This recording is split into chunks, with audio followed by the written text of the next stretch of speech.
सर्वनामांच्या प्रकारातील एक सर्वनाम म्हणजे दर्शक सर्वनाम. याच्यावरून आपल्याला समजतं दर्शक म्हणजेच दाखवणारा किंवा दाखवण्यासाठी जे सर्वनाम वापरले जाते ते.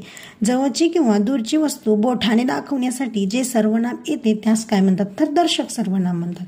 त्याच्यामध्ये जवळची वस्तू दाखवण्यासाठी त्यातील एकवचनी वस्तू दाखवण्यासाठी हा ही हे सर्वनाम वापरतात आणि अनेक वचनासाठी ह्या हे सर्वनाम वापरतात. त्याचप्रमाणे दूरच्या वस्तू दाखवण्यासाठी आणि त्या एकवचनी तो ती ते आणि अनेक वचने वापरण्यासाठी त्या वापरतात. तर आता आपण याची काही उदाहरणे पाहू. हा बघा माझा मोबाईल. याच्यामध्ये हा काय आहे तर दर्शक सर्वनाम आहे. ही माझी वही आहे. हे झाड मी लावले आहे. म्हणजे हे बघा आपण सगळे इथं दाखवतोय ते सगळे काय तर दर्शक सर्वनाम आहेत.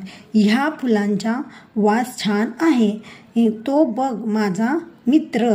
तो म्हणजे आपण दूरची वस्तू किंवा दूरचं दाखवतोय. ती माझी साडी आहे.